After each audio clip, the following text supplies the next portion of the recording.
Hello and welcome to Media MD, the podcast where each fortnight we prescribe each other a piece of media that we have somehow missed. I'm Reuben Morehouse. And I'm Elliot Diebold. Yeah, take it away, Elliot. It's your turn this fortnight. That's right. And so I'm bringing something a little bit different. So I guess we haven't really talked about this before, but one of the things we mentioned when we were starting the podcast was we were going to do no video games. I think we had a couple of reasons for that. So I thought some of them were, obviously video games are sort of less accepted generally in mainstream, which is part of it. They're also less accessible. Yeah, so not everyone always has the stuff to run them. And also I think, knowing the two of us, I think if we were allowing video games, this is just going to turn into the Nintendo Game of the Week podcast. Which actually write that down. That maybe we'll use it. We're starting that podcast next week. Stay tuned, everyone. Anyway, but yeah. So anyway, I'm sort of going against that a little bit. I'm bringing Telltale's The Walking Dead, which is technically a video game, but I'm going to go into why I think that's not a very good description of it, and why I think it's okay. So I'll first off address for people who aren't into video games. This is very much I would describe this more as interactive television. And in terms of accessibility, these Telltale games, including the Walking Dead one, they're available for PC, Mac, iPhone, like iOS, Android. I mean, if you have the capacity to listen to a podcast, I'm assuming that you have a device that can run one of these games. Basically, yeah. So I don't think accessibility is an issue. So I'll introduce the concept. So Telltale makes these games that are more like TV, and a big part of that is they actually come out in episodes. So for example, this Walking Dead game that I'm bringing you is actually now known as The Walking Dead Season 1, and Season 3 is out now. So are you just recommending me Season 1? Yeah, I'm only bringing you Season 1, but if you get to Season 2, then great.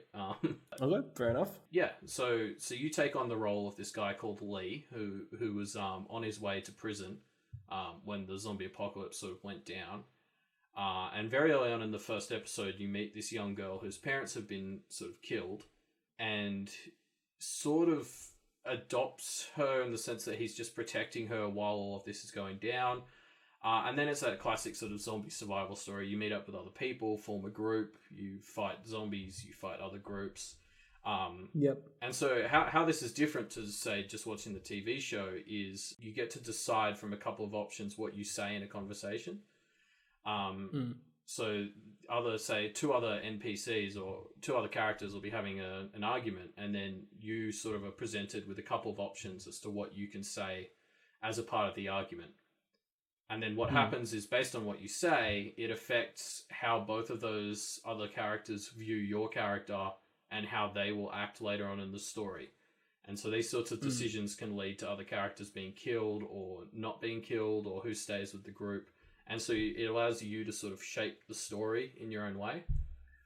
A common criticism of games that offer that as like a feature is that it doesn't impact things very often. Would you say that's true for this, or? I think, like, yes, sort of in the sense that, yeah, you still sort of end up in the same finishing line. But you'll get there with completely different characters who think different things of you, and you will have gotten there through a different experience. So I'd say the sorts of decisions they're presenting you with do feel like they matter, because they shape your journey, not the destination, if that makes sense. Yeah, fair enough. Would you say that's the strength of this as media, is that you get to choose the journey? Yeah, it comes across as a lot more interactive. So like I said, I sort of describe it as TV plus, because it's the same sort of thing as a TV show where you're following these characters throughout multiple episodes of a story. But having the ability to sort of shape it yourself and, get rid of characters you don't like by manipulating them into killing themselves and stuff. Wait, is that the way you play this game, Elliot? Is by manipulating characters you don't like into suicide? I mean, just sometimes as things are going on, you can sort of realize where it's heading, and if it's someone you don't like, you can sort of push them in the direction that's going to cause them to leave. Jesus Christ. Okay, fair enough. But so what particularly the reason I sort of chose this Walking Dead game is the unique thing about it compared to a lot of the others is this this girl Clementine that you sort of take on a father figure role for, because a part of that is you're responsible for shaping her as well. In the sense that, for instance, she's often looking to you for guidance on whether it's okay to kill zombies or whether it's okay to kill other people for food, and stuff like that. And you sort of get to shape the character that she ends up being. And this all comes to a climax in the finale, which I won't sort of go into the details of, but I thought that was my favorite part, was sort of going through all of this and shaping Clementine, into a character based on your decisions and what you say to her. Okay, so kind of distilling this down into the main reasons you decided this was good enough to break our no video games rule is, one, that you do have agency over the choice, over the game, kind of making it into this an interactive story, right? Yeah. And two is you feel like the characterization and the relationship with Clem is kind of a driving strength behind it. Yeah. What really makes the Telltale games great are the stories and the characters. And that's why I think it's almost like it's closer to a TV show or a movie than, say, like a Pokemon game or a Mario game. Like it's and in fact, so there are some elements of gameplay which I'll go into as more of a warning, because I actually don't enjoy the gameplay in these games. I wish they would stop trying to make them games and just leave them as interactive movies. Right. So to sort of go into that a bit, there's sort of three elements of gameplay to the Telltale stuff. So there's obviously the one I've talked about already, which is getting to choose what you say in conversations. And then the other one is something that game people will be familiar with, is quick time events. So this is basically where... good old QTEs. Yeah, there's an action scene and, so say a zombie will charge your character and you have like a second to press the X button. Otherwise, your character sort of gets bitten and then it restarts back at the beginning of the quick time event. And they're just super annoying and repetitive. Jesus Christ.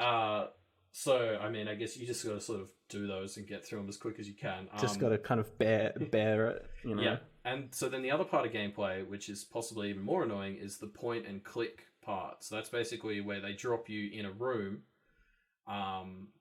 So the movie part will end and it'll just sort of be your character who you can move around the room. And they're like, oh, we need to find a wrench to get out of here. And so you got to go and like click on all the drawers in the room and be like, nope, this one doesn't have a wrench. Nope, this one doesn't have a wrench. Sounds so frustrating. So those parts are meant to sort of... The exploration can be cool in a sense that there'll be nice little Easter eggs, or like... So, for instance, you'll break into a house that people are no longer living in and you need to find a wrench or something. And as you sort of... Is it always a wrench? No, that's just carry a wrench with you, Lee. Come on.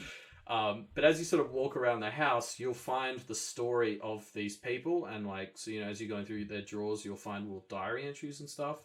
And so I think that's sort of what they're going for, is they're creating more scenes that you explore yourself. Yeah. Opportunities to kind of find these backstories and stuff. And I don't like it.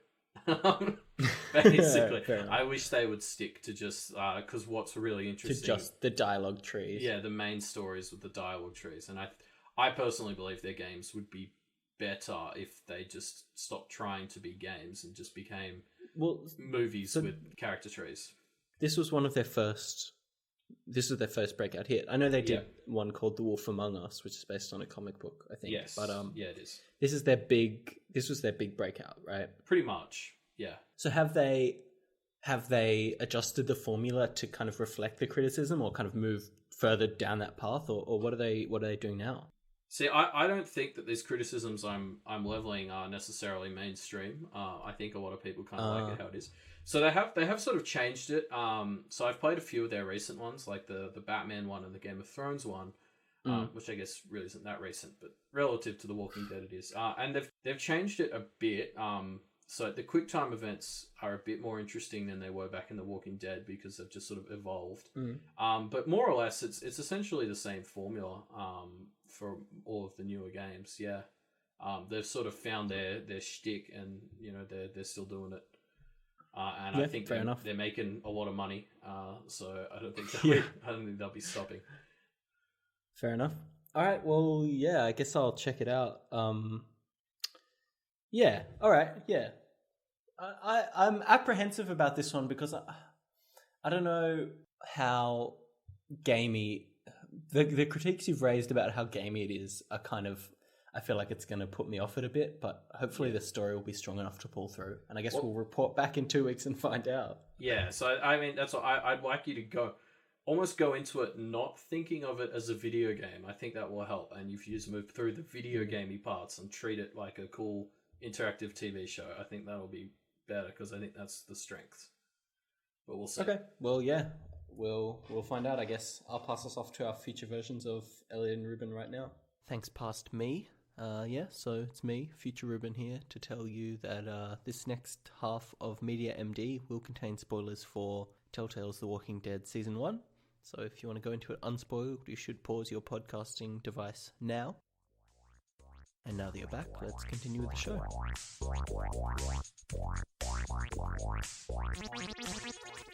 And we're back. Welcome back. 2 weeks later, The Walking Dead. Let's talk about it. Okay.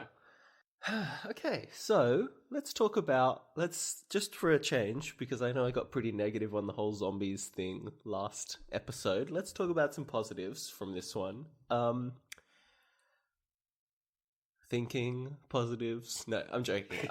So I think the kind of the thesis from the first part of this episode was it's interactive TV, right? Yeah. And I feel like that was, like, the strengths of this were kind of what you would hope the strengths would be from that, which is good writing, good character moments.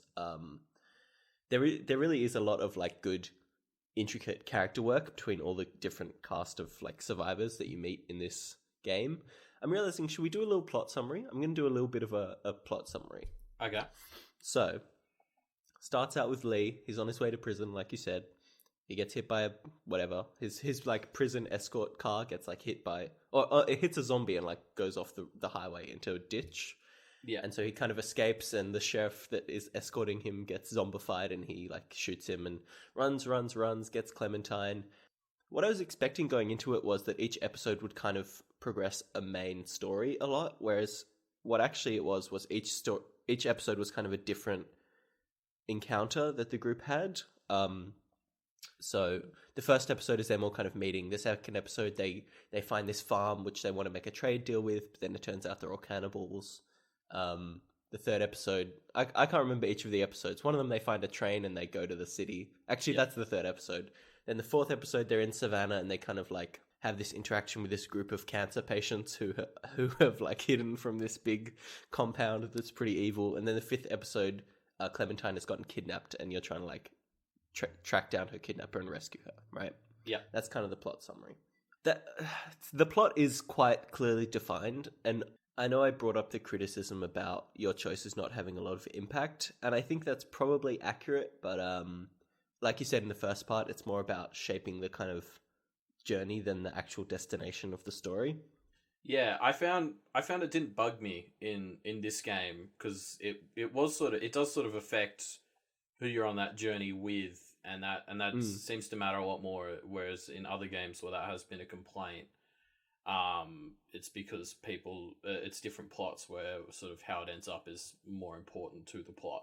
Yeah, I agree with you. I saw that complaint a lot. I was looking up like reviews and stuff for this game from when it came out, and I did see that complaint quite a bit. But I agree that it didn't really bug me because it was kind of the cool thing about this kind of interactive story model is that it really lets you drill into, oh, I'm interested in this relationship with Lee and like some girl or this other guy in the group or whatever. And it really lets you drill into that and kind of explore it and progress it if you want to, because it is interactive and you can choose to say, oh, now I'm going to go and talk to this guy. Yeah. Or I'm not going to talk to this guy because I don't really care about that relationship. And I feel like rather than shaping the destination, you kind of get to drill down into these kind of well-written character interactions, which kind of is its main strength, I would say. Yeah. So I want to talk a bit about, you outlined the 3 different types of gameplay in the game, right? There's the dialogue trees, which is kind of the main part, I would say. And then there's I want to talk about the like point and click parts, because you said that you hated them, and I agree. I think they were easily the worst part of the game. They do this weird thing where they like drop you, they'll like play out the scene with the dialogue trees and then they'll drop you in and make you do an arbitrary action. And we were kind of joking in the first part about finding a wrench, but that's kind of what it's like. It's very weird. It's like, oh, you've just found out that Clementine has gotten kidnapped. And so you're like in this kind of bunker. And you have to find a way to escape. And all you do is you go to, there are like 4 different drawers and you have to find the right drawer that has a thing in it. And then you put that thing next to an elevator and that's it. Like it's literally one step. And it's just like, why? What is the point of this? Oh, there's an even worse one. There's one where you're like crawling through an air vent and it like, you're playing out this dialogue tree and then you're like, oh, let's go through this air vent. And then you just have to take control of the character and hold the W button to walk forward through the air vent. And then when you get to the end, it ends. And like, I kind of get the point of it is like, it's trying to be more immersive and it's trying to make you feel like you are really playing as Lee. And I did feel like that, maybe because of these kind of pointless point and click sections. But I don't know, it felt very arbitrary kind of when they would do it and when they wouldn't. And like, is this one really worth it? I don't know. Yeah.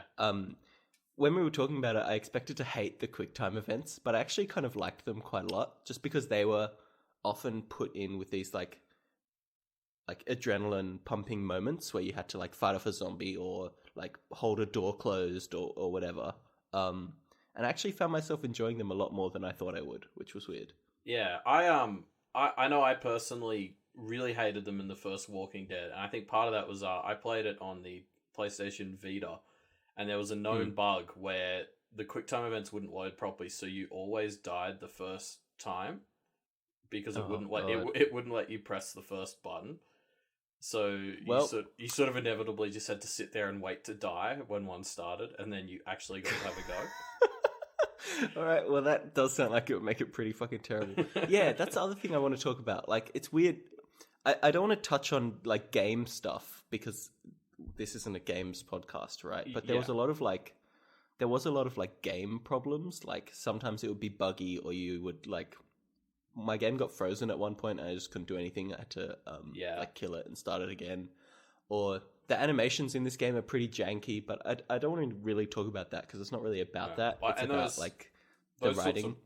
I mean, those sorts of problems, because I mean they do sort of impact your ability to enjoy it. So I don't think they're that game related. It's just a problem that's unique to games.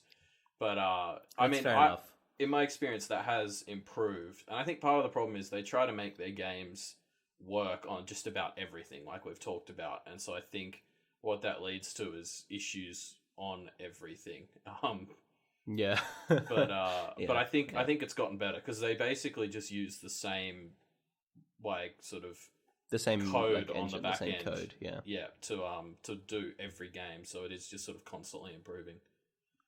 Yeah, well, speaking of whether it's gotten better, I bought and played the first episode from Telltale's Marvel's Guardians of the Galaxy, which is their newest one. And it is. I mean, it's the same stuff, but it's kind of funny as opposed to Walking Dead's very somber and serious. I quite enjoyed it, but the problems with like animations and stuff are still there. In fact, I was reading an article that basically said like Telltale needs to update their shit because and it had all these gifs of like there would be scenes where two characters are talking, another character would just suddenly load in the background, and so suddenly there's just a guy standing there, and it's like, okay, this does kind of take you out of it a bit. I want to get back to some of the actual points from The Walking Dead. This one's not really a positive or a negative, but I feel like it could have been really cool. So there's a couple of times where like, so there's times when you have to fight zombies and you have a gun and you literally just like click on the zombies to shoot them in the head, right? Yeah. And then there's these other times where one of your group has gotten bitten or infected and you have to like mercy kill them, essentially. Yeah. And I thought it would have been so cool if they had actually made you physically point and click on the character's head just to like reaffirm that you are making this decision. But they never did it. It was so disappointing. Yeah, I wouldn't be surprised if that was like a ratings issue because like, I'm sure the ESRB or whatever the ratings board is probably feels there's a difference between shooting a zombie in the head and shooting a sick person. But no, I agree with you. Yeah, and there is one part where it's a child who has been bitten and has turned into a zombie, and you have to shoot, like, mercy kill this child that you've been traveling with since the start. Yeah, so yeah, maybe that's a fair criticism. Maybe that's a fair point that it's a ratings thing, but still, I felt like it would have been really cool. Yeah, I agree. What I wasn't expecting to like about this was cinematography, and it feels weird to talk about cinematography for a game because it's not something that you usually hear, but I think they really put a lot of effort into making this game feel like a TV show or a movie. Yeah. They had a lot of these really cool shots. Like, there's this shot where you're climbing up an elevator shaft and you're kind of like following Lee as he's climbing up, and he climbed past like opened elevator doors with just tons of zombies inside. You get these like tall shots from above when you're climbing over buildings, and it gives you this kind of vertigo with these small zombies below. There was a lot of really cool shots, which I didn't expect to have as a compliment for the game. Yeah, no, I agree. That was something that sort of stood out to me when I started playing their games. Is they do treat it as if it's a movie or a video game in that sort of area. I want to go to my main problem with this game, and it's kind of looping back to this like choices don't impact anything decision. Yep.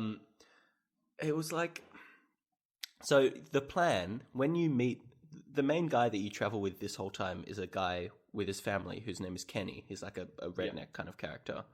And his plan the entire way through is, let's get to the coast and let's get a boat, right? That's his plan. And it's a very shallow plan. He doesn't ever say what's going to happen after you get on the boat. Presumably you have food with you, and so you just live on a boat for a while. But when we were getting closer and closer to realizing this plan, it was always like, what do you think? Should we get on the boat or not get on the boat? And they would ask these kind of like decisions. And this was one example of a point where I couldn't just say like, these two choices are not either of them the right choice. There is a clear other choice that I want to try and do here. Or there's another one where you find this station wagon full of food and supplies, and your choices are take the food or leave the food, right? And what I would have done in that situation is either maybe take half the food or take the food but leave a note if you're accidentally robbing someone or something like that. And that one I understand why they didn't do it, because it does play into the story very directly, but it's like sometimes there are two choices and neither of them is the obvious choice that I would want to make as a character, which was kind of frustrating to me. Yeah, I mean, I guess there's always going to be sort of limits to what they can offer you, and I guess sometimes it can feel a bit not immersive because there's only so many things you can do. Yeah, and like I get the motivation behind that decision, because it turns out in the end that the guy who's kind of been stalking you is the guy whose food you stole from this station wagon, and his family kind of starved to death and whatever, and so that's his motivation. And so obviously they couldn't have done that and let the story like progress in the way they wanted it to, but when the point of the game is to be kind of immersed in this story, which that's the whole driving force behind making this a game and not a TV show, right, is to try and immerse you in Lee's story. And the answer that you want to do, the thing you want to do, is so obvious and so not an option. It's just like, it just completely divorced me from feeling like I was playing as Lee, because I couldn't just say, this is an obvious thing to do. Like, what the fuck? I guess, we've been going for a while. I just want to give a kind of final wrap up. Oh, I just sent you an image, by the way, which is like a total breakdown of all the decisions you can make and like where they go. And if you take a look at it, you can see kind of the criticism that your decisions don't actually matter. Like sometimes you pick one person to die over another, and then it branches off for a bit and then it comes back. There's this character who you meet, I've forgotten her name. God damn it. It's like, no, I don't know. This girl, and she kind of has this weird, you kind of have this weird will they won't they with Lee and her. And so you choose at one point to save either her or another character. And because I wanted to see whether their relationship progressed, I chose her, obviously. And so then she stays with your party for a while, and then after a little while she dies, and your party kind of keeps going. And it's this very clear point where it's like, here you get to choose, and you branch off through an episode or two, and then you come back, and then whoever you chose dies anyway. And it was like, okay, that's a bit frustrating. Like, you clearly have a set number of characters to end up with. And it's clearly a pre-written story. Like, that's where That's where it's sort of showing you the limits of how much you get to interact or shape the story, for sure. Well, I just wanted to talk about one thing quickly that I forgot to bring up last time. One of the cool things it does at the end of each episode is sort of shows you in the big decisions you made how many other people... Yeah, how many people aligned with your decision. Yeah. And so I get I'm just sort of curious. Did you find that you were often aligning with the... I was 100% of the time in the majority. That's interesting. I don't think there's a single time where I picked a decision that wasn't in the majority. I found, I'd have to go through and dig it up, but I found the majority of the time I was actually not with the majority. Yeah, because you play this game like you're a psychopath. So obviously you're not in the majority. You always kill people and stuff. I'm trying to remember, because there's the final moment where you sort of have Clementine go through with it. I think I just had her shoot me as quickly as she could. Because I was trying to form her into someone who was quite independent and strong. Yeah. And I think I was in like the 10% of people. It was something like 90 to 10% of people had sort of done that decision. And yeah, so that's interesting that you were always in the majority, because I found that I wasn't. Shit, I forgot what I was going to say. Oh yeah. So they do bring these in. I think the first time they show them is at the end of episode 3, I think, with the decision points. Or maybe episode 4. But I would have been really interested to see if those show up in episodes 1, 2, and 3. Like, if they have the data or anything like that, like what people were choosing. Because I feel like those were the points where there were decisions that I was a lot less sure about.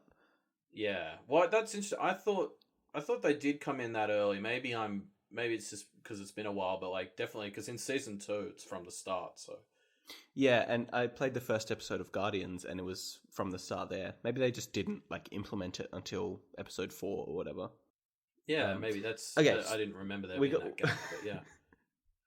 Yeah, definitely. Anyway, so wrapping up, I think I want to say that if you enjoy the Walking Dead TV show, you will probably enjoy this a lot, and not because they overlap or anything, but just because the kind of style of the story is very similar. I think there's this thematic overlap.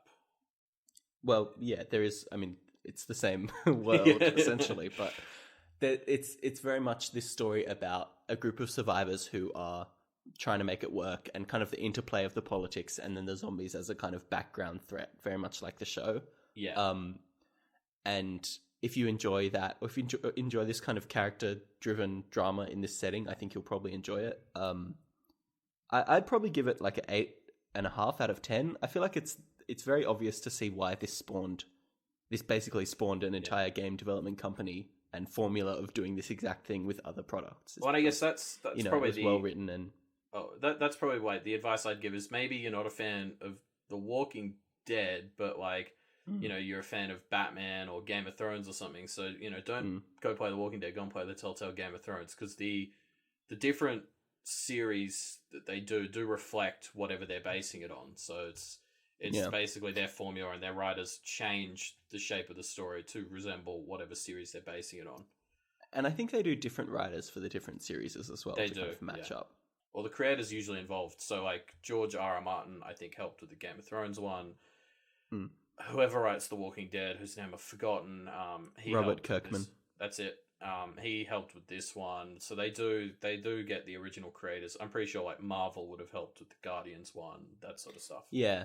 Yeah, I think probably it's a good way to experience a different story set in this universe. Although I played the Guardians one. This is just a little side note. I played the Guardians one, and it kind of had a lot of things inspired by the comics, right? Yeah. Which I didn't know beforehand. And so I was kind of learning about these characters. And then I went and saw Guardians 2, the movie, last night. And there were a lot of similar story beats, really weirdly. So I kind of felt like I had already seen a lot of the stuff in Guardians 2 just because I had played the first episode of this game. Which is very strange. Yeah. Anyway, yeah, and I have this kind of weird line of I can't remember if this was in the first Guardians movie, this thing I'm remembering, or whether it was in the game, and now I can't separate the different entities. Yeah, I'd give it an 8.5 out of 10. I quite enjoyed it. It was well written. It was an enjoyable experience, and if you like kind of any of the IPs that are represented, I would definitely say, check it out. Yeah. Yeah, you can do a thing, actually, if you're not like a gaming person. I think they sell it as, you can either buy the entire season of whatever, or you can buy the first episode and then like upgrade to the season. Yeah, they definitely do that on like Android and iOS. I think you sort of download it as the first one and then you do like an in-app purchase to get the rest of the season. Yeah, I would definitely recommend doing that if you're not like a big game person, just so you can see like, is this something that I actually want to get into? Yeah, alright, cool.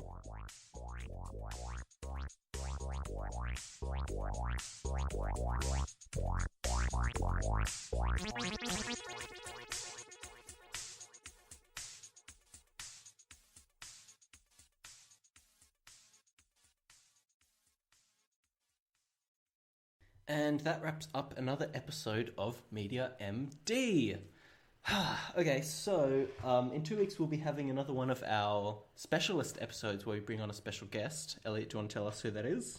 Yes, we're going to be meeting up with Victor Rubio to discuss 6 Feet Under, the HBO TV show. Yes, so tune in 2 weeks to check that out, or if you want to be reminded, you can go and follow our Twitter at MediaMD Podcast, or go to our website, which is mediamdpodcast.com. So we'll see you in a fortnight. Bye. Bye.